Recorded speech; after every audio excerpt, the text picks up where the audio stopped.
Two real quick announcements. Kathy Kenny, who has been our chairperson for the programs, because of some health issues, has decided to step down. If anybody is interested in joining us on the programs committee, please feel free to do so. We do have one member, Mary Maloney, who wants to join us and want to keep up the tradition of having wonderful programs like with Mr. Green.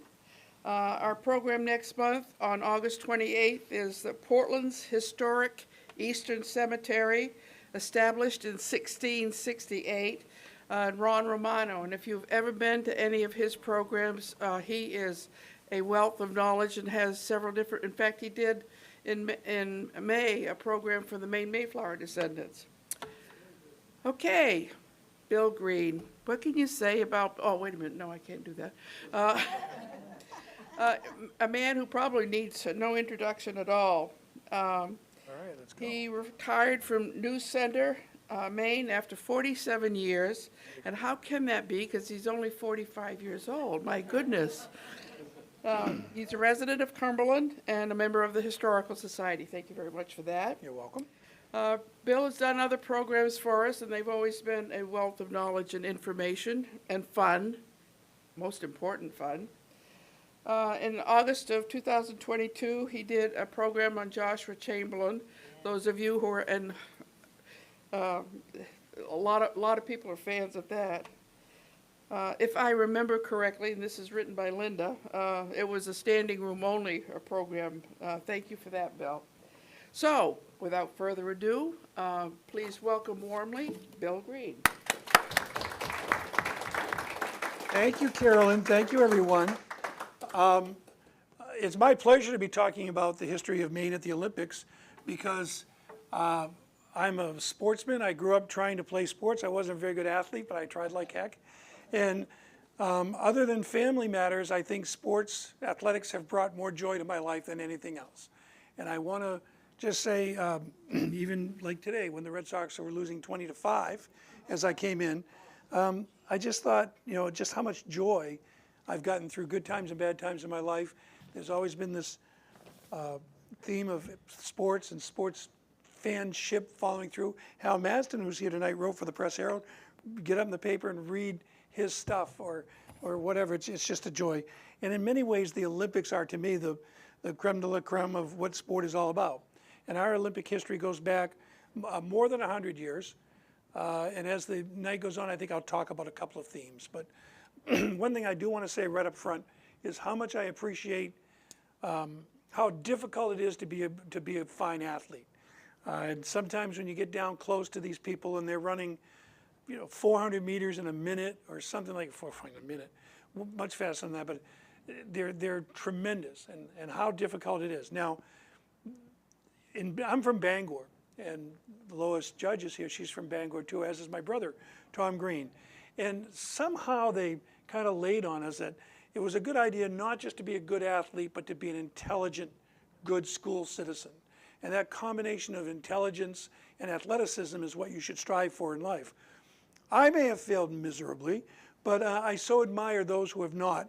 And the first Maine Olympian that I can find is a guy who did very, very well. The story is kind of self-explanatory, so I'll run it. If you have any questions at any time, just raise a hand.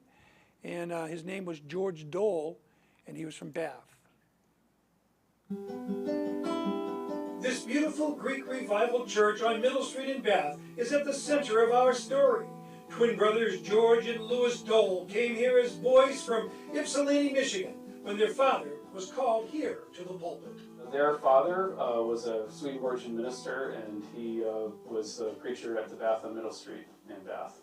So they moved in when he took up the position as pastor there.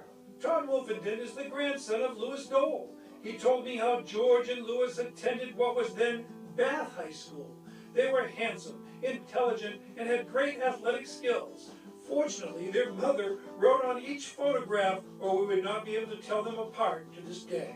They looked identical, and they had pretty similar skill sets in wrestling as well. almost you couldn't tell them apart. The boys went to Yale and were high-achieving students and remarkable athletes. Their photographs and writings seem to indicate that they lived proper and dignified lives, except on the wrestling match. George was a featherweight who won 4 straight collegiate national championships and 3 straight AAU titles. His match against a highly touted opponent named Edgar Franks, dubbed the Western Cyclone, left Franks complaining that the Easterners had holds he did not understand.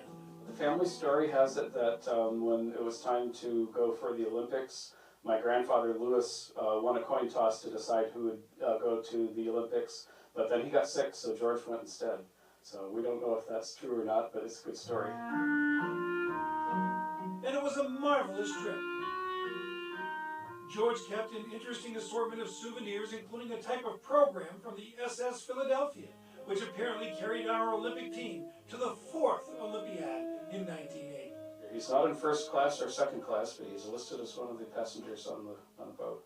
And there are meal lists and a wine list and envelopes and all kinds of interesting things. It is fun to imagine the Gilded Age, a handsome young athlete strolling the decks of the Philadelphia as he cruises to the Olympic Games. All right, so lunch on July 3rd, 1908 was roast turkey, spiced rounded beef, roast rib of beef, Virginia ham, chicken ham and tongue sausage, spring lamb, mint sauce, braised beef, head cheese. The family has newspaper clippings featuring a muscly George Dole, who wrestled in the 132-pound class, which also included 11 Englishmen. George cruised through 3 matches before reaching a best-of-3 final against a man named John Slim. He won a controversial first match by a fall at 9:28. The Englishman went into a defensive position, and George Dole won by decision. The gold medal has been lost. He was an avid fisherman and hunter, so I think it's a pretty good bet that he spent just about every summer hiking through the Carabasset Valley, fishing at the camp in Wayne. After the Olympics, George returned to Maine most summers to hike and hunt and fish.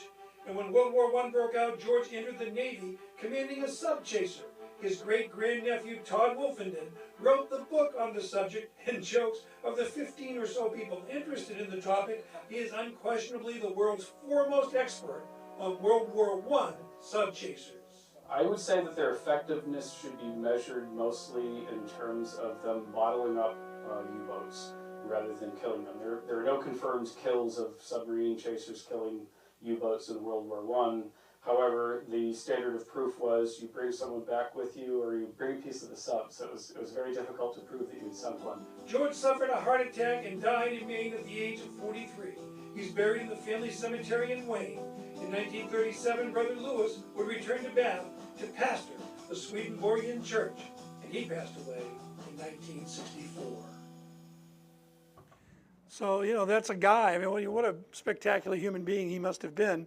And he was not born here. He came here as an infant or toddler and spent much of his life here. And he's buried up in Wayne, up beyond Sugarloaf.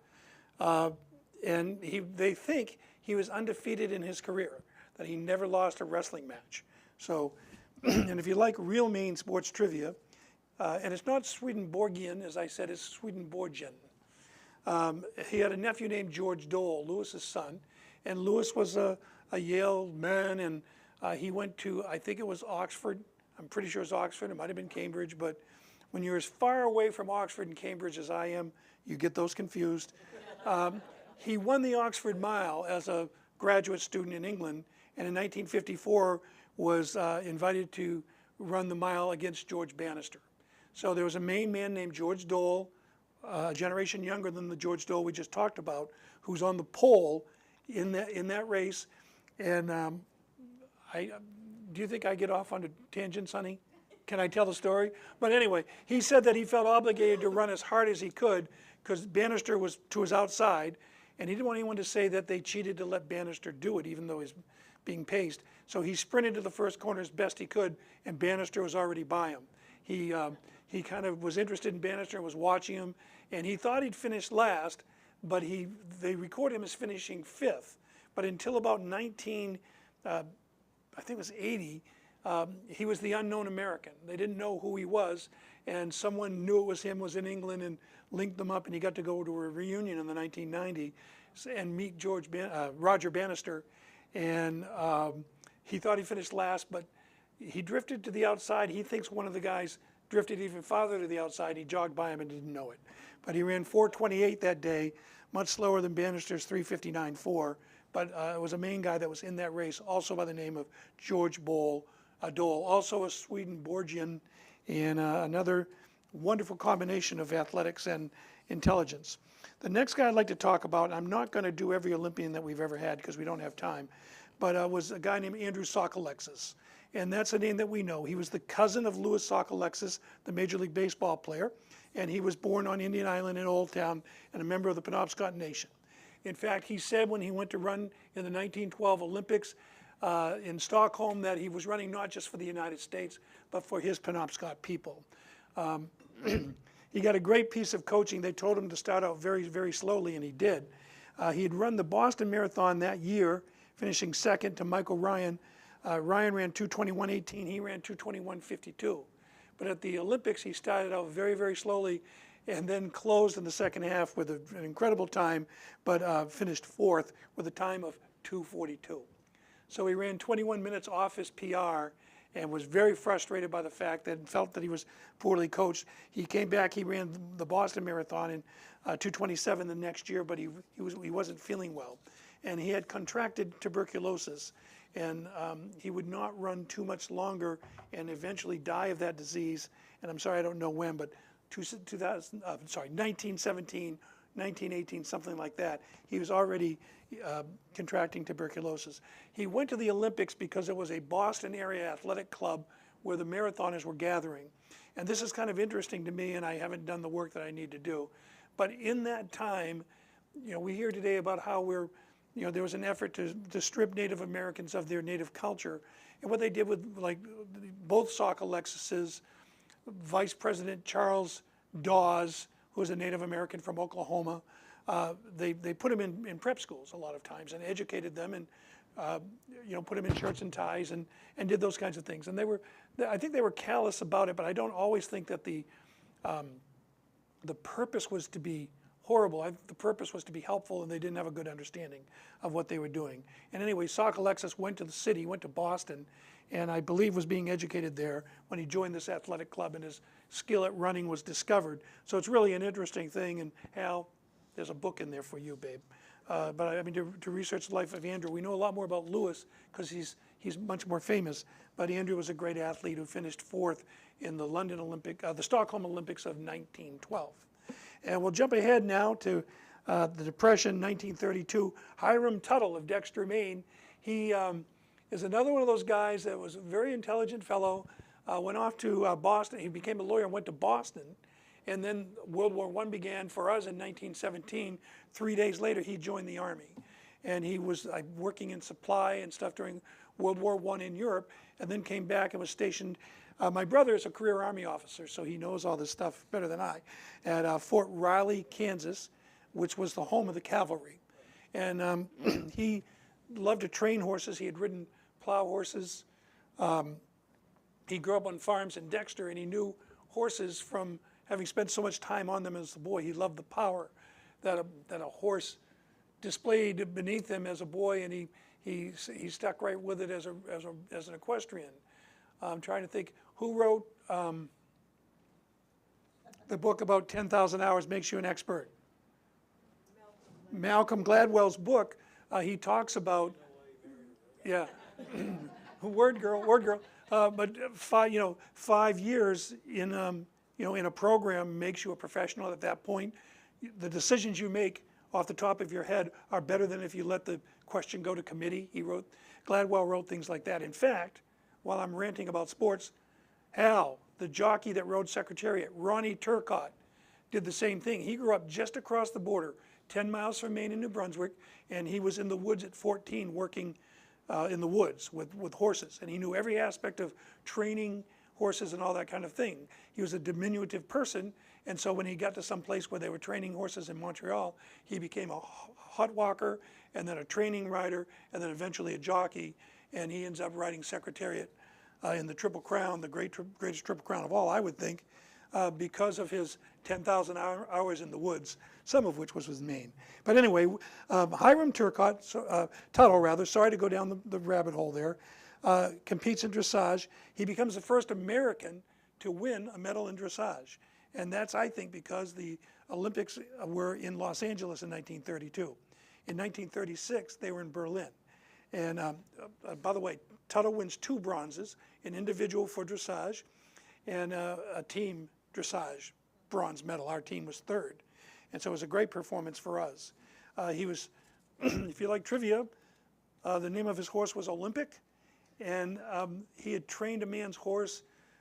The man had trouble with this horse, Olympic, and so sent him the horse with a bill that said pay $1 for the delivery of the horse. So he not only won an Olympic bronze medal, but he did it on a $1 horse. And now, as everyone knows, the horse wins the medal as much as the rider, and the horses are, Olympic horses are $1 million. So, but anyway, they go to Berlin, and Tootell was told that you can't win without European experience. The Americans, which was an army team, had not ridden in Europe. They did not have European horses, and they had no experience there. And they were told that without that, you cannot do well here. And so basically the same team as 32 went to Berlin and finished last or 9th. So it's kind of interesting how Olympics are going. And to me, that in some way makes Jesse Owens' great 4 gold medal performance in the 1936 Olympics even greater, because the equestrian event is judged, but the 100-yard dash is not. So the first person across the line wins, and they couldn't take that away from us. And I started by saying how much I enjoyed sports my whole life. When I was a little kid, I hated the official in the blue blazer. I just hated them. I didn't want them around. They're calling rules. They're not being right. They're not being fair. They're being too pritzy or whatever. But really, I also think of myself as a guy that follows the rules. And to get into an athletic competition and cheat, to me, is pretty low down. And to hear that was going on in 1936 is disappointing. But it goes on throughout the history of the Olympics, especially in the 70s and 80s, as we'll get to in a minute. We had a woman in 1960 named Gloria Perrier. She was a Lewiston person, and she was just a great all-around athlete, and I wish I'd learned of her earlier. She just did everything, and at age 73, she bought a Harley and went across country a couple times, went up to Nova Scotia. She lived in Washington, D.C. most of her life, but she became a paddler, and she won the 2, what's that called? I guess 2-woman kayak, but doubles kayak sprint, which is 500 meters. I think I wrote down the name of her paddling mate. Apparently, Francine Fox was the name of her paddling mate, and she won a silver medal in Athens in 1964 after having competed in Rome in 1960. So I think it was her 2nd time around, but a medalist I wanted to mention. And then I'm going to go ahead to 1972 because I'm 18 years old now, and the 26th Amendment is passing. I can drink beer. But some other very interesting things are happening. And one of them was I'll talk about that in a minute. We had a great long distance, I may need some help here, a long distance cross distance running team in 1972. We had Frank Shorter, we had Dave Waddle, we had Jeff Galloway. I'm leaving somebody out. But it was, tremendous team, and they staged, Jim Ryan, he's pretty good. And do you know those names? The greatest distance runners that we've ever had, and they staged at Bowdoin College. Bowdoin had that little rubbery surface, and I remember running the Bowdoin and back 10-miler, I bet Steve does as well, back in the 70s, and it was just so cool to be on that track and run out of that stadium. And so all those greats were up there. And so in 1972, even though this isn't a Mainer, I've always wondered when the first 4-minute mile, sub-4, was run in Maine. And they finally did it a few years ago. And we, of course, have a guy from our town who has run a sub-4-minute mile, Ben True, who did it the way I'd want to do it, 3:59.99. right? No, that's 3:57 stuff, 3:59.99. And I know if I had his talent, I would have run 4:00:01. You know, I just know I would have. But anyway, in 1972, those guys are over there training. And so I'm wondering, did Steve Prefontaine pop off a 4-minute mile some Tuesday afternoon at 3 o'clock? Is that really the first 4-minute mile? So when Frank Shorter came to speak at the commencement at Bowdoin College, I lined up an interview with him because I wanted to talk to him about running. And it turns out he has more of a Maine running connection. And I want to talk a little bit about the 1972 Olympics because they were such an important one. Frank Shorter was back on the Bowdoin campus with the U.S. Olympic track and field team staged before going to Munich for the 72 games. He feels quite comfortable in Maine. My roommate in prep school, a fellow named Steve Cook, was actually from Tennant's Harbor. My mother had a house in Tennant's Harbor for quite a while. And so I actually had, when I was in prep school, I'd come up and work on the lobster boat. Yeah, his dad was a lobsterman, and descended from Captain Cook, by the way. And Steve went on to go to Harvard Medical School and practice medicine in Bangor for years and years. In 1972, he became the first American to win gold in the marathon since 1908. He did it by inventing what we now call surging. I'd run 200 meters slow, 400 meters very fast, 4-minute mile pace, and then try to keep as much momentum and speed as I could for the next 200 meters. In other words, I was practicing surging. I wanted to know if a member of that great Olympic team might have run Maine's first sub-4-minute mile during a practice at Bowdoin. Oh, it worked out, they could have, if they wanted to. I don't think they would have run that far. They wouldn't in training. The Munich Games were overshadowed when a Palestinian terrorist organization called Black September kidnapped and later massacred 11 Israeli athletes. Dave Waddle had won the gold medal at 800 meters early on, and he was my roommate. Well, he and we had forged passes for our significant others to be able to get into the Olympic Village because our Olympic Committee promised but hadn't delivered. And Dave had just gotten married and his new wife Jan, so they were in our room. I slept out on the balcony on a mattress. And unfortunately, I was from here to Maine over there, from where the Israeli building was, and I heard the shots at 4 in the morning. And so we were right there. And then we stood on that balcony, all of us who were in that room, Steve Prefontaine, Kenny Moore, Jack Batcher, our whole distance running crew. And we just sort of watched. Frank thought the games were understandably over. However, after a memorial service, they resumed. 4 days after the massacre, he won gold in the marathon. The finish was memorable because as Frank ran into the tunnel, a German high school student ran out the other side, receiving applause from 80,000 spectators. And his timing was perfect. So I run down the tunnel, I go out in the track, and it's silent. I mean, it's silent. And I thought to myself, I said, really, this is what I thought. I said, geez, I'm an American, but give me a break. In 1976, Frank was second in Montreal, losing to East German Waldemar Sierpinski, who was later implicated for doping. I have evidence that the entire team was on a program overseen by their secret police, ordered by their president. Does this sound familiar with Russia today? And right? Isn't that funny? Not funny, in a way. But yeah, or as the French say, the more it changes, the more it stays the same. Shorter was one of the founders of U.S. anti-doping and became its first president, part of a life well lived by the man who helped launch a running revolution which has affected us all for the better. And so, now we're back into, that was interesting to me. It says a little bit about my TV style. Who cares if anybody ran a 4-minute mile at Bowdoin in 1972 except me, but I wanted to know. And that's probably why I did the story. And in doing so, I discovered some other things about the running boom. And I have done a lot of running, very slow. I'm sorry to say I'm not very fast. But, it was a pleasure to meet him. I think his style got a lot better. That mustache, Groucho Marx look he had going in 72. And then, as I said, I was 18 in 72. I would turn 19 later in the year. The kid that runs out of the tunnel, at the time, I would have thought that was funny. I think they should have thrown that kid's butt in jail. Where's my blue blazer, right?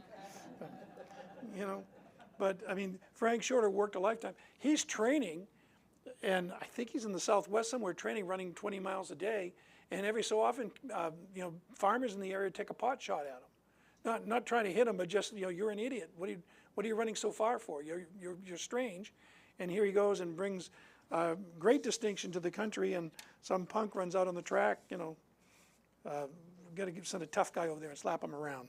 Right? And I left somebody out. In 1928, a guy named Rip Black from Orr's Island or Bailey's Island, geez, I didn't write it down, up Harpswell. We used to go to Portland High School by boat. Right? It's quicker by boat. He'd jump on the family boat and go back and forth each day.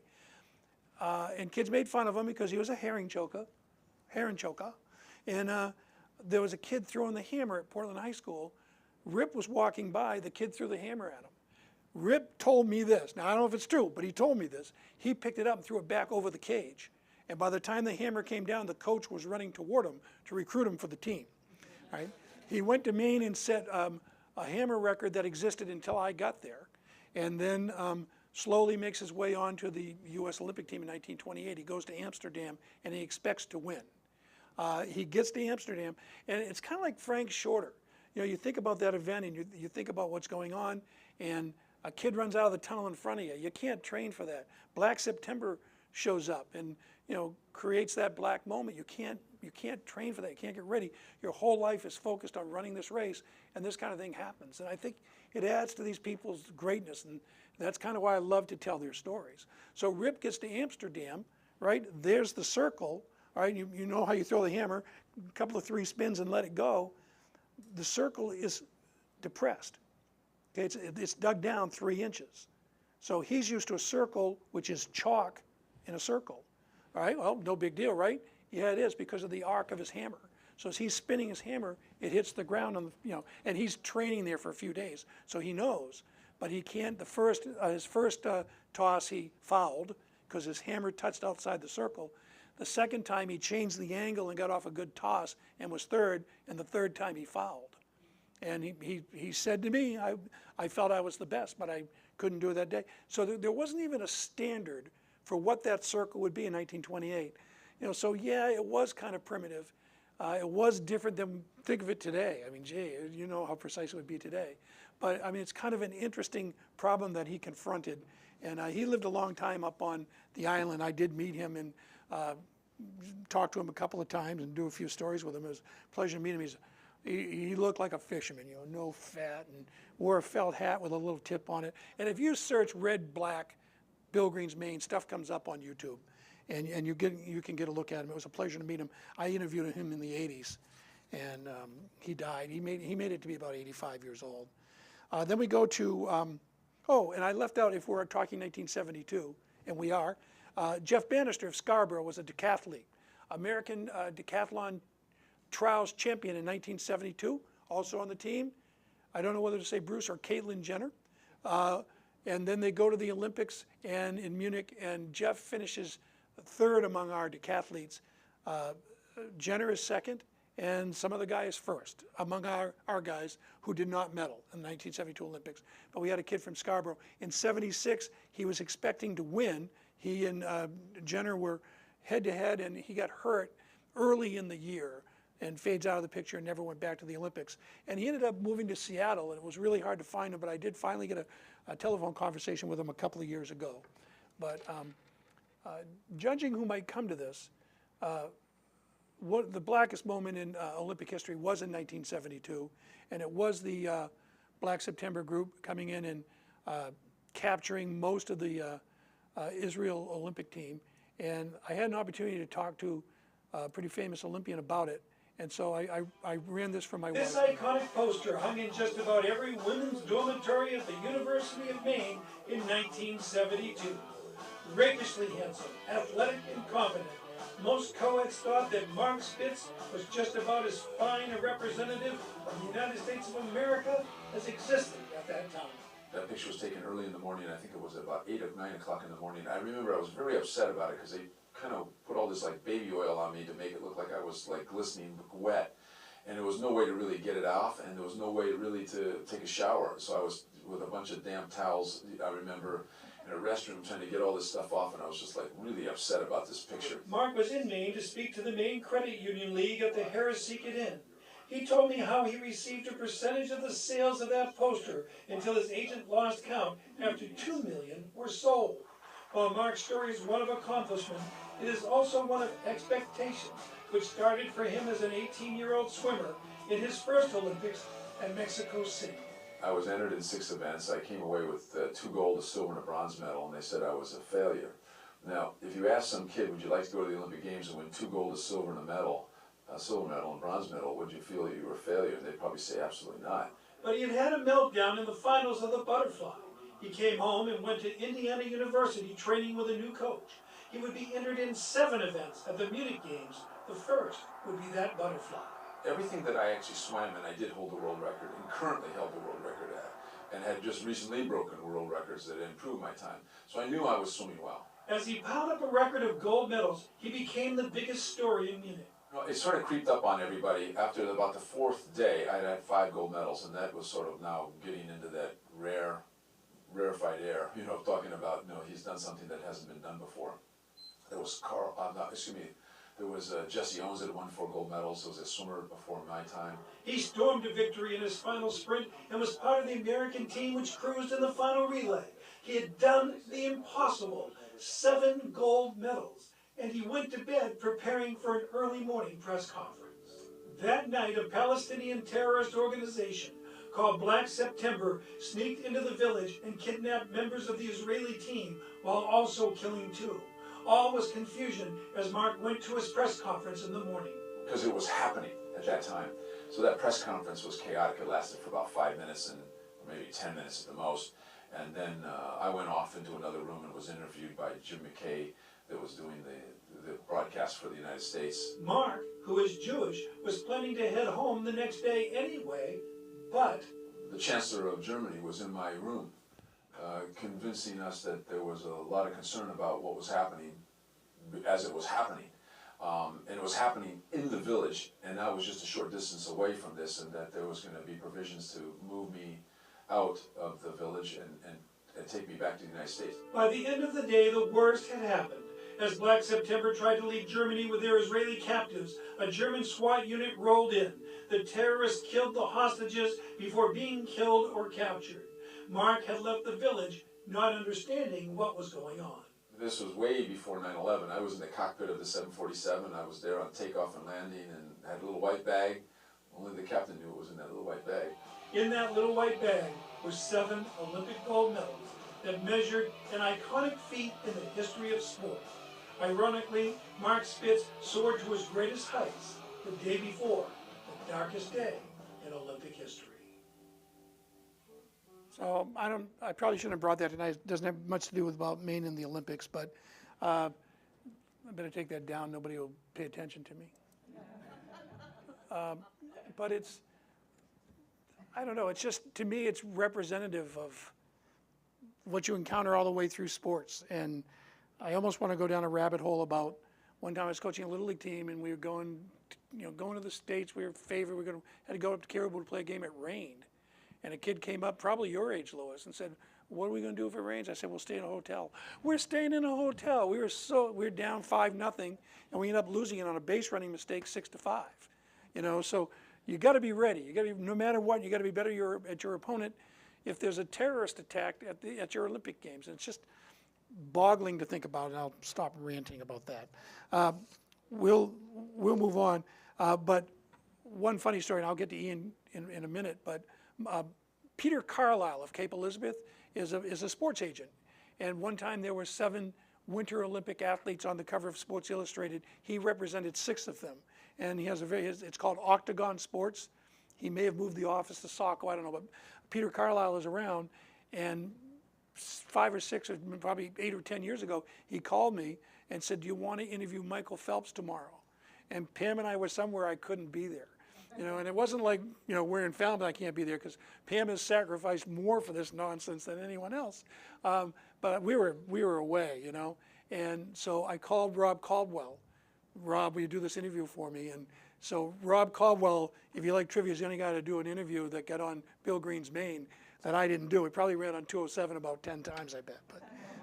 But Peter set up an interview with Michael Phelps, and who's now, I guess, the modern Mark Spitz. But That was a big moment in Olympic history. We go along to 1980, an equestrian named Lyndon Gray, shot putter and turbine. But while we're on to the politics of the Olympics, the 1980, we boycotted the Olympics because Russia had invaded Afghanistan. And Jimmy Carter said, I remember it so clearly, I don't know who will go, but we will not go. And I thought it was very much like a father saying that. And I so thought it was the wrong decision. And I think I still do. I know I do. I think we should try to make the Olympics apolitical. And in that mindset, while I'm thinking of it, I think we should have permanent homes for the summer and winter Olympics. And I would suggest Athens for the Summer Olympics, the original Olympic site, and perhaps Switzerland for the Winter Games, a neutral kind of place. And we build a huge stadium there. We eliminate the cost. Each Olympiad is 4 years that we have to spend building stadiums and venues and all of that stuff. And we make the Olympics in a kind of a sacred place, and we all go there every 4 years, and try to get along. So, just a thought. 1984. Now there was a year, and it was a year for a lot of reasons.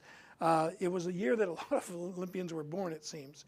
But we had a tremendous representation at the Olympics, and among them, Billy Swift. Baseball was a demonstration sport in LA. Holly Metcalf was a rower who won a gold medal, and her mother lived in Aroostook, right? Aroostook. And she got her mail there. So at the end of the 11 o'clock news, the end of Olympic coverage at 11 o'clock on a Friday night, Jim McKay, the great Jim McKay, who taught me what the word fortnight means, 2 weeks, a fortnight in Edinburgh, a fortnight in Rome, a fortnight in Athens. So I was an 8-year-old kid running around Band going, oh, I'm going to have a fortnight, But I love the way that he brought dignity and grace and style and good spirit and good journalism to his reporting of the Olympics every time there's a fortnight of athletic competition. And of course, the great Joan Samuelson. There's also essays to be written about money in the Olympics. Rip Black being the exception. He was a lobsterman, was just brutally strong. But the people that I've talked about, I think in general, were affluent people. And I think Joan was an affluent person. Part of what she was able to do was because she had opportunity to do it. And so as we create athletic programs, especially for children, I think it's really important to give every kid as much of an opportunity as you can, because a lot of our good athletes aren't our richest athletes. And I just think that that's important. But I do think I want to at least comment on that it's hard sometimes when you see a kid that doesn't have enough money to compete. But Joan's marathon in 1984, to me, and I don't believe in GOATs, greatest of all time. I don't believe Tom Brady is the greatest quarterback of all time. You can't pick one. He brought an awful lot of joy to my life. But I don't believe there was a list in Down East magazine, which was very interesting, of Maine's 10 greatest Olympians. Yeah, maybe, It's hard to judge. And how do you compare someone who's running 26 miles in a straight line with someone who's doing 10 events? So, or riding a horse. It's hard to do, you can't do it. But to me, Joan's performance in 1984 was the most significant performance of Maine in Olympic history because it lifted us up. Before her, 1932 was the last medal-winning performance by a Mainer. We hadn't had very many Olympians. They hadn't done very well. And here comes little tiny Joan with that hat and an ill-fitted uniform. I mean, my goodness, where's the tailors for that? She'll tell the story a little bit about what she wore, and just this wonderful human being. And so I remember the day very well. I was up in Brunswick trying to figure out a story on Joan, and we're watching her run, and she, I don't know if you all remember, but she skipped the first water stop, sprinted into the lead. She's ahead by a minute. She's racing Greta Weiss. She's racing Ingrid Christensen. She's racing Rosa Moda. This was not, as Jack Butterfield once said, this is not a long way from the Benson 5K. This was a big time field of runners. And here's little Joni out a minute in front. And, she skipped a water stop. You're supposed to hydrate, what is she doing, and does she know what she's doing? And she just ran and ran and ran and ran, and she won by a minute. And I remember it lifting up the state of Maine. I just thought it did more for us than, you know, there have been some moments since that have been big, like Maine hockey winning a national championship, or so, you know, Seth and, you know, Ian, some of our gold medalists, but they're more accepted now. But I remember the guy at Denny's hot dog stand. Remember the hot dog stand on the mall in Bowdoin at Brunswick? And he'd say, and he gave me a great soundbite that day, Denny's on the mall, the greatest in the world. And I think a lot of us felt that way. So here's one of the last stories I did with Joan. Joan Samuelson is not a big person, just bigger than life. Definitely to see Joni. I've been a huge fan. The fact that she's out here and she's running is pretty incredible. She set an American record in her age group. At 29 years old, I can't keep up with my 61-year-old mother, but so good. With her 9-minute victory in Boston. I feel a lot older, but not that much older. I don't feel 40 years older, but I do feel older. Back home on her deck, she was feeling Like I ran a marathon. I don't feel like it's 4 years after my first, but Boston's a tough course, but I must confess it's my favorite course. I really like the undulating terrain. Can it be 40 years since her first Boston? It was something of an experiment. So I'd never seen the course, and it was sight unseen, and sometimes ignorance is bliss, and I kept running to see what was around the next bend, and it was a challenging day with the weather. It was cold and raw that day. But Maine will never forget the 21-year-old Bowdoin student emerging on the national scene by winning the big race. Well, I wore a Bowdoin singlet in 1979. It was a men's track singlet, and it was a little big, so my mother actually took the shoulders up with red thread, and that's what I wore. And so I thought, why not, 40 years later? And I literally took the shirt off one of the current track athletes' backs to run in that. She would win again in '83, the '84 Olympics, the '85 Sullivan Award, presented each year to America's outstanding amateur athlete. She would go on to greater athletic accomplishments and use her celebrity and prestige to help such causes as the environment. We visited with her last year on Casco Bay, where water temperatures are rising at an alarming rate. We all have a vested interest in this amazing resource, and I think we just have to be vigilant about our environmental practices along the watershed and along the coast. Joan's running is now about telling stories. She runs to commemorate an anniversary, highlight a cause, or even an historical event. This is where 150,000 miles will get you. But maybe the best story Out here in the middle of nowhere. is the one being told about her by her sponsor Nike. It's quiet out here. The ad is called 150,000 miles. Nature and your thoughts. You're reminded that miles can either do one of two things. They can either break you down, or they can make you stronger. I asked Joni her secret. How does she keep on going?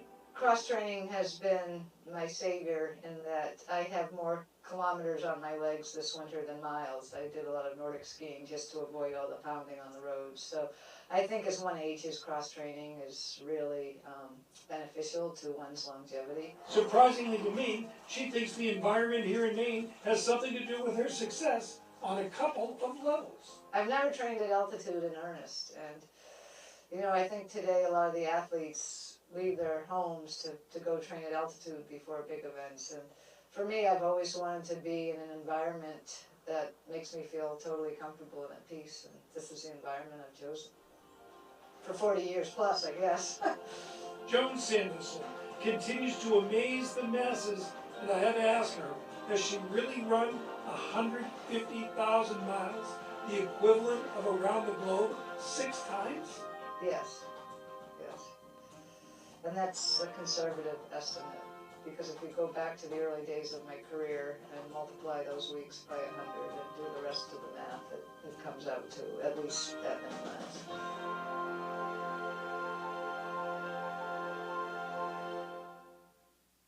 So I thought Joan's performance was the most important one because it lifted us up and it set the stage for some great things that were to come.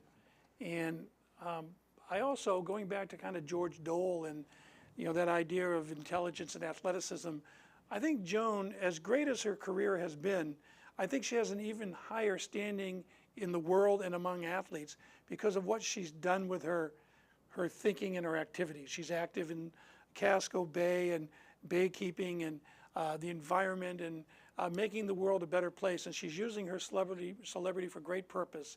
And I have utmost respect for her. Steve, you might appreciate, in 1978, I met her. August, it was the Bowdoin and back 10-mile road race. You got a cool t-shirt which matched your Nike LDV sneakers. And I ran pretty well that day for me, 73:30, something like that. And she ran, she came in 5th, I think 55. Maybe it was 53, I don't know. And we're sitting, with some guys that had come down from Bangor, sitting on the football field, and a guy comes up and says, some girl finished 5th. And I said, gee, she must be pretty good, right? And so I went over and, hey, Joan, I'm Bill Green from Channel 2 in Bangor. You want to do an interview? And she's like, who the heck are you, And she's learned to tolerate me since then, and I think she's just wonderful. And in many ways, a very important athlete that came out of the state of Maine, although I don't pick goats. So I'll let you decide. 88, another of my favorites, though, Bruce Bickford, 10K. He won our Olympic trials, American record holder at 5K, 10K, and 10 miles. He ran 10 miles in 49:29. That's sick. But we come into a period where we're just getting better and better all the time. And as we enter the 21st century, we really start to go on a roll, and the roll that we go on is in rowing. We produced 3 gold medalists who were legitimate Mainers in the early 21st century. They're, what are their names? Wyatt Allen, who now coaches Dartmouth rowing. He was a kid from Portland High School. He lived out by the Tate House. What's it called? Stroudwater. Grew up out there. Went to Portland High School. Went to the University of Virginia, and he was nervous. Outstanding, smart, good student, but nervous about going off to school. And he got a letter from the rowing coach. We'd like you to join our rowing club. And he found out later that the coach wrote to every kid who was 6'5" or more, right? And so he rowed in college on a club team at Virginia, and then got out and went through the steps and became an American Olympian. He was on the 8s with Coxon, the big boat, and won a gold medal. Also rowing for us was Anna Goodall. She's from Camden, and her family got to Camden in an interesting way. I wrote down some of her pedigree if I can find it. Her, I think, great-great-grandmother, father was Joy Morton. It was a father. He started Morton Salt. I don't write very well. I think it's Josiah Morton was the Secretary of Agriculture under Grover Cleveland. That's like a great-great-grandfather. Pauline Sabin was one of her great-great-grandmothers. She was an anti-prohibitionist. So in the 20s, she's campaigning against prohibition, and she would win. And she married Dwight Davis. She had 3 husbands. She married Dwight Davis, who was Secretary of War from 1925 to 1929, which would be the Coolidge administration. And her other, I'm going to get this wrong, great-grandfather, I assume, was Charles Dana Gibson, and he drew the Gibson girls. And if I was good at drawing, but a Gibson girl was sort of the first representation of what American womanhood should look like. And she had like an 18-inch waist and perfect and veils, and they'd have beach pictures that he would draw. They appeared in all the magazines. And he also, I don't know what you call that, but Gibson girls were on everything. They were on parasols, they were on ashtrays, they were on whatever you can sell with a picture of a pretty girl on it. The women were clothed, and they were clothed elegantly, like American women were to aspire to be. Obviously, there's criticism of how Gibson girls looked, but Charles Dana Gibson made an awful lot of money drawing Gibson girls, and they're part of American history, and it's kind of funny to look at. They always have the hair piled up, and yeah, right? You remember those? Okay, you know what I'm talking? Yes, okay. He summered in Camden, which is how the family got here. She grew up west of Camden. I think the town is Montville, and went to Camden Hills. But Charles Dana Gibson is important for another reason. He liked his martinis not with an olive, but with an, and therefore we have the Gibson martini. So Anne is descended from just a remarkable group of people, and she she was on the first 8 with another American woman by the name of Elle Logan. And I'm going to show you a video of Elle, so I'll go there. But American women dominated rowing for 9 years, and you know, Elle Logan was a big part of the reason why. I know Edwin Moses, the great 400-meter hurdler, he went 9 years, 9 months, and 9 days without being beaten, and I know the American women went longer than that. And a big part of the reason was a woman from Boothbay Harbor named Elle Logan. And tell the inseam story now. Ellie's, I mean, she has no body fat, but she's like 6'1", 195, and she's just, you know, built like that. She's strong, and she'll tell stories like, you know, we're even with the Canadians, and we were hauling, you know, and there's enough Maine in her to tell a good story. But she's a Stanford-educated, brilliant, wonderful, just love being around her kind of person. And so I'm talking to her one day, and we would go down to the Princeton Boat House, which is the U.S. Rowing headquarters. It's beautiful, and talked to her, and I'm sitting there one day, and she said, yeah, it's all in the legs. You notice all of us have really long legs here. And I said, Ellie, I'm a little embarrassed to tell you this, but I do it pretty well. I said, sometimes when I go into the men's department, I have a 29-inch inseam. They don't have any pants for me. You know, I got to go to the next door. Would you mind telling me how long your legs are? And she said 37. And I was with a photographer named Josh Bradford one time, and she said, when I sit here, I'm the same height as Josh. But when I stand up, I'm a lot taller. And so she's hauling, but I shouldn't introduce her that way because she's a very sophisticated person. The other interesting thing, she was 19 for her first Olympics. And she's sitting there saying, I have a chance to go to 5 Olympics because in this sport you build what we call old lady strength. And she's thinking, I can go into the Olympics and 16 years from now, I'll be 35 or 6. I can't remember how exactly when her birthday was and stuff. I could compete at the age of 35. Now, she was in the next 3 Olympics. She won them all. Her boat won them all. And by the time she was 27, she told me 2 things had happened. One, the young women are getting so good, I can't stay ahead of them. And she felt she was on the last boat more because she was like a coach in the boat. She could still do it, but just barely. And the second reason was, who the heck wants to work that hard? Every day, no real money, you know, $30,000 a year. Tommy, ask me later what a gold medal is worth because I don't want to get down a rabbit hole. But anyway, Elle Logan, you know, you want to talk about maybe a GOAT, 3 gold medals, and the, I think it's the 3, 4, 5 spots in the boat called the boiler room. That's where your real power comes from. And she always was in the boiler room. So Elle Logan, Boothbay Harbor, love her. The sun rose over the Androscoggin to find Elle Logan doing what she most loves, rowing. This Maine woman has become arguably the greatest and inarguably the most bemedaled woman rower in American history. Are they in order? That's 08. I asked her to bring her 3 Olympic golds, Rio, London, and her favorite from Beijing.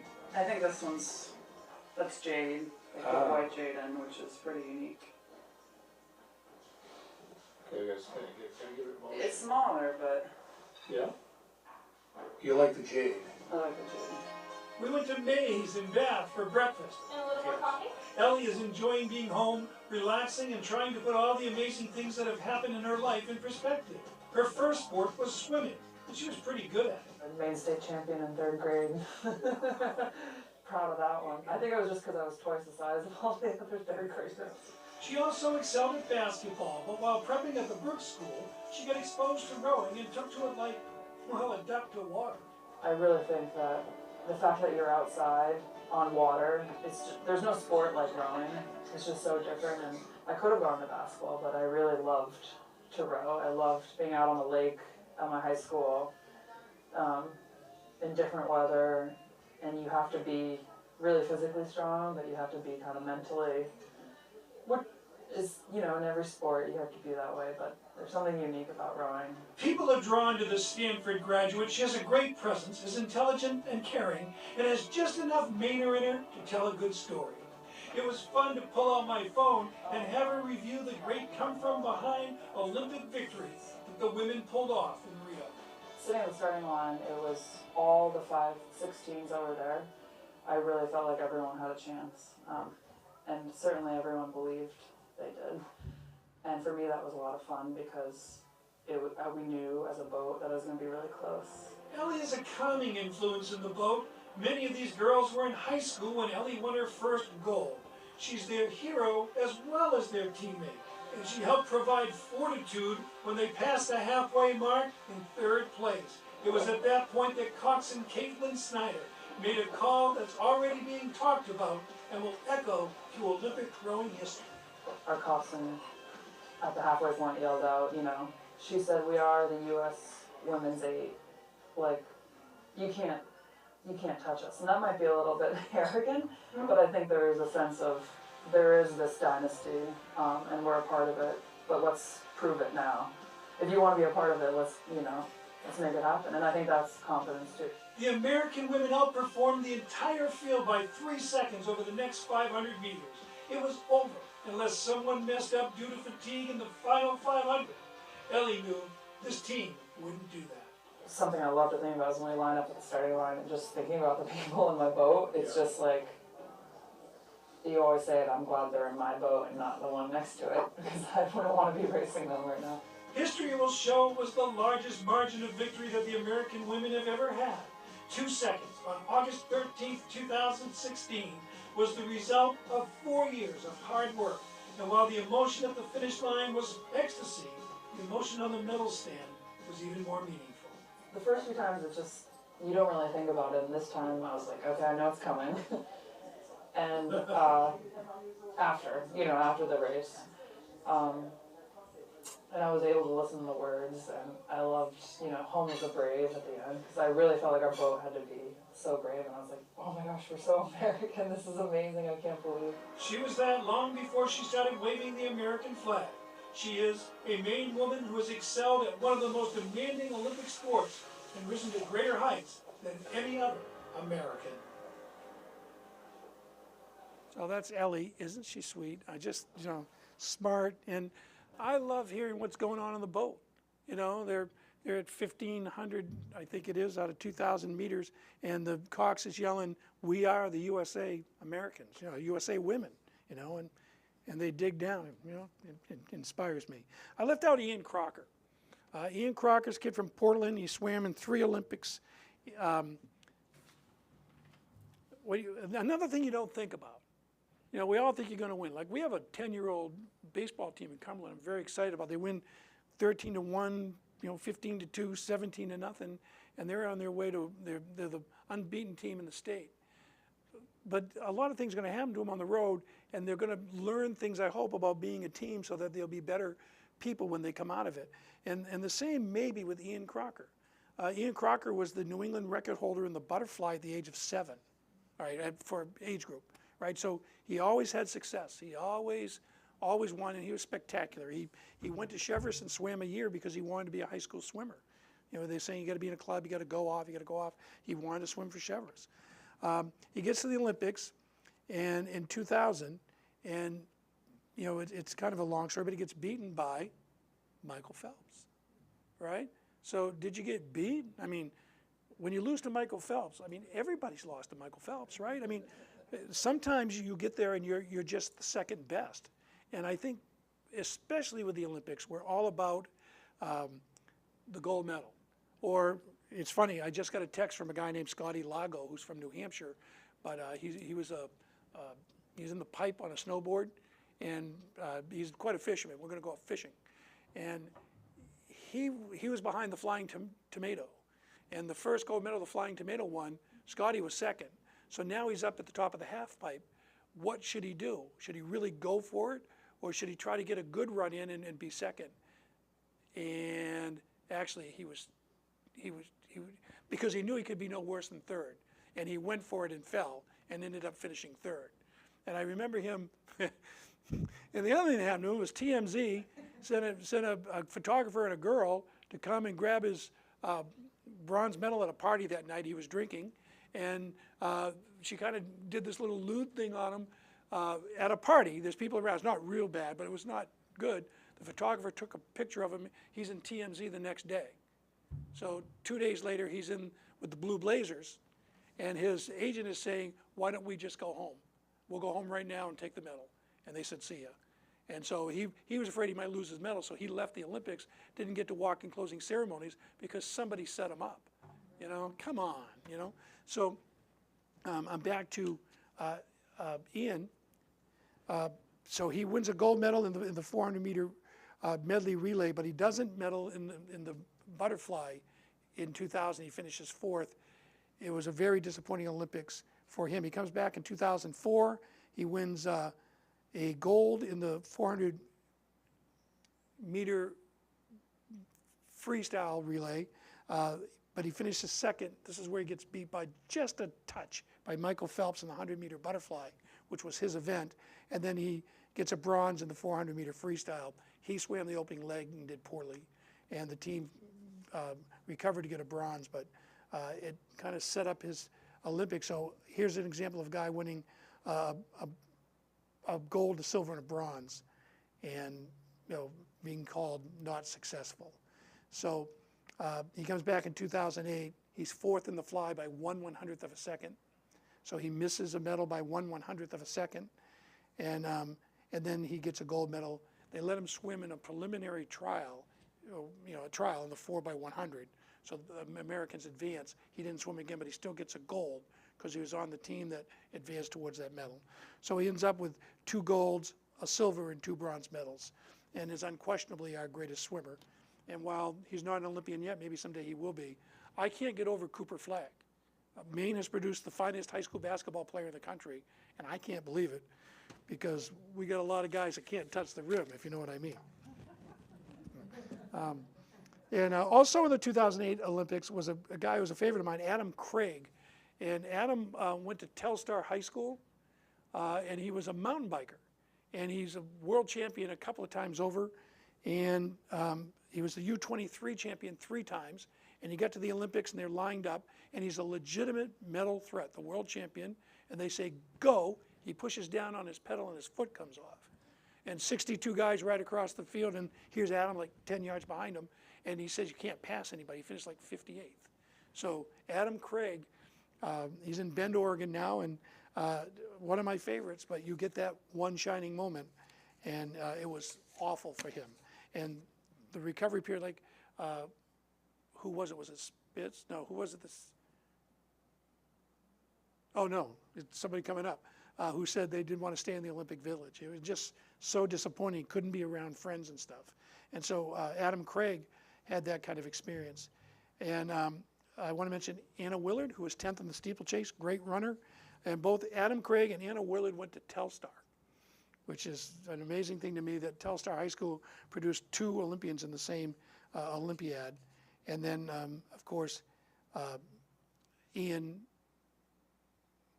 in 2012, and he got a world record holder. His last medals were in the 2012 Olympics. So, so here we are today. I don't think we have a Mainer in the Olympics this year. We have, somebody told me that James Wells dates Lily King, who's one of our best swimmers. And James, so we got a guy who's dating a good swimmer, but I'm also excited that we had a woman named Victoria Bosong of Cumberland, and she's an 800-meter runner at Harvard, and she's got a PR of 2 minutes and 92/100ths of a second, just above the Olympic standard. And she is trying to make an Olympic team of a foreign country. And I don't think she has she, Steve? Do you know? And Hannah Steelman of Orono, same thing, 800 meters, didn't make it through the trials. And Isaiah Harris of, I think he's from Lewiston proper, and he's the NCAA champion, or he was in 2017. And he made it to the semis, and there was kind of an awkward moment at the end as they're pushing at the wire. He falls down. He wasn't going to make it anyway and refused to shake a friend's hand, and they made a big thing of it this week.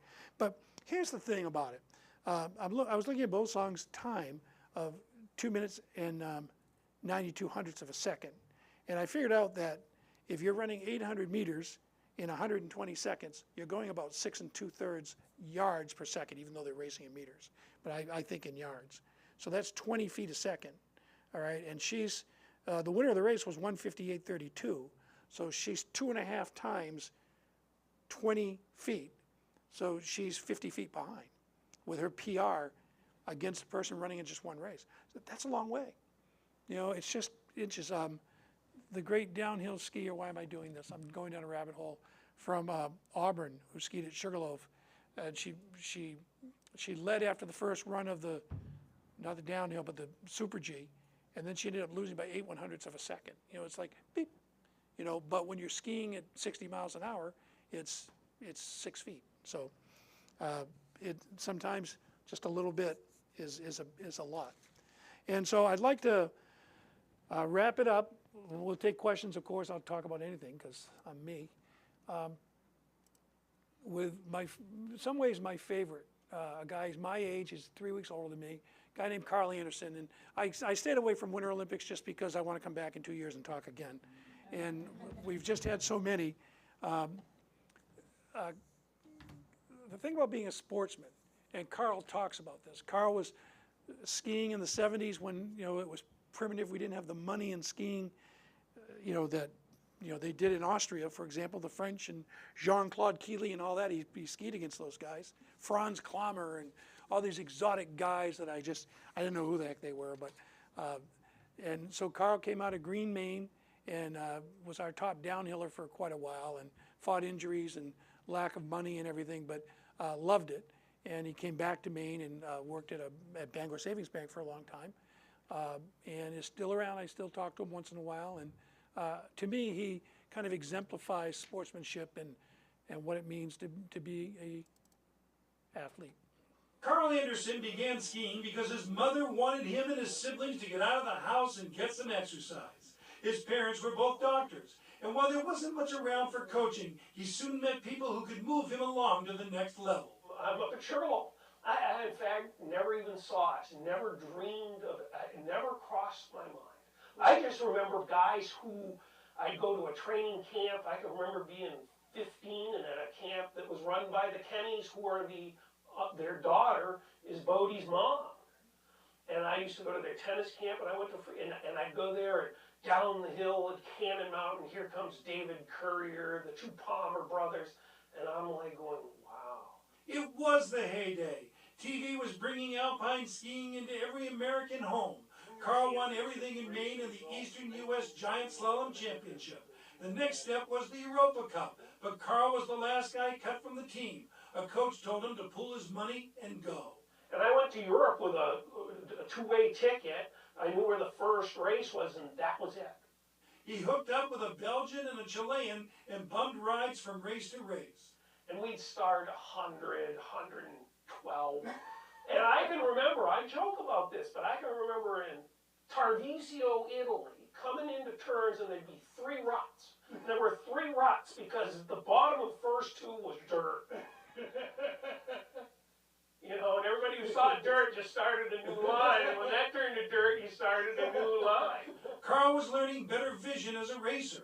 When the top Americans gave up and came home, he started getting better starting positions and made the most of it. All the Americans got disheartened and went home. We were a ragtag group of kids who couldn't make the Can-Ams. I stayed, and I traveled with a Belgian and a Chilean. And when I got to these other races, there was this, they were just nice to me, and they put me up, and I started in about 32nd. I used to be an international seed. And so all of a sudden, instead of 3 ruts and some holes in dirt, I got a boulevard. And let me tell you what, sharpen those skis, make a turn on that, I felt like I was a kid. And I didn't even know I was skiing well. He took his results, mailed them to the International Committee, and he was on the World Cup circuit. There was just one problem. People said I cheated. People they said there was a mistake. Who is this guy? A couple of the Eastern people knew who I was. Tim Scaling was on the team. He goes, oh yeah, I know Carl Anderson. Used to ski at Sugarloaf. But There were cartoons in Ski Racing magazine of who's Carl Anderson. People were writing in hate mail saying he cheated to get on the team. But Carl could ski, and it soon became obvious that he belonged. In fact, he was just right for the European lifestyle. He loved the great resorts, European history, and even learning the languages. He said it was an unbelievable time. The crowds love you, the girls love you, the mothers love you, the people running the hotel. I mean, it's a big deal in Europe. I mean, what people don't realize is, people say they want to be a rock star. In Europe at that time, this was a big deal. In '76, he was part of a strong young American alpine team, but his Olympic finish was a disappointment. 24th, one of his worst performances in a while. I tactically attacked it too hard.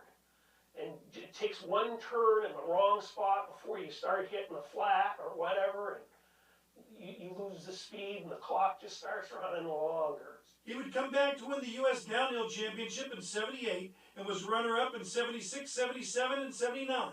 At the Lake Placid Olympics in '80, he had 4 top 10 finishes in training runs, but the Olympic downhill went downhill fast. His spectacular crash was recorded across 2 pages of Sports Illustrated. For Carl, it had all ended too suddenly. I was just brokenhearted. I came home. I didn't want to stay in Olympic Village. It really was tough. I came home, my parents met me, and they were so glad to see me. I was so glad my father died when he was 62. I was so glad that my parents got to see me make the team. Carl skied one more year, but age and injuries were taking their toll. He has recently had 2 hips replaced, his shoulders are shot, and he has arthritis in his hands. He jokes that hitting the ground at 60 miles an hour has long-term effects. Anybody who's ever, fallen at 60, would you step out of your car on the interstate? You don't know how many times that all of us have stepped out. Then you get back up and you've got to have the courage to go back and do it again. Carl got bachelor and master's degrees in finance and accounting. He eventually worked for the U.S. Olympic team as its chief financial officer. The last decade or so, he has worked for a couple of Maine banks. And when asked how he wanted to be remembered, he didn't even hesitate. I was a good sportsman. I was a good competitor. I was a fair player. I gave it my all, and I loved the sport. And I loved the esprit de corps, and I loved the guys I competed with. I miss those guys more than I miss the racing. So I think that's the way a lot of us would like to be remembered. And I think as we look back on our various careers or whatever, you miss the people around you more than you miss anything else. And I thought Carl summed it up pretty well. So that's kind of all I got. I think my message is, yes, Tom. Bill, how much is a gold medal worth anyway? Thank you for asking that question. It's worth $1 million, but you can't sell it. But Peter Carlisle says if you win a, let's say you're Elle Logan and you're a 3-time gold medalist, but let's say you're Anna Goodall and you're only a 1-time medalist. If you want to work as a person who's won a gold medal and you want to speak and you want to endorse products and you want to, adopt that as part of your life, probably $1 million. You can make a living if you're a decent person, don't get in trouble. You can live a lifetime on your gold medal, pretty much. Like Mark Spitz up here speaking for, I think it was 10 grand, to a room with 60 people in it. You do 10 of those a year and you got walking around money. And, so there's about $1 million. You'll do fine if you can win a gold medal. Any other questions? So my final hope is that you'll appreciate the people who finished 4th. They're great athletes. It's fun to get up close and watch them go. And we're going to have a great fortnight coming up in Paris, and I hope you enjoy it.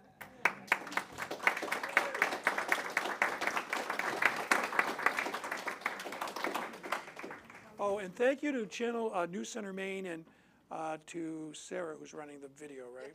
Yeah. Thank you, Sarah. You saved me.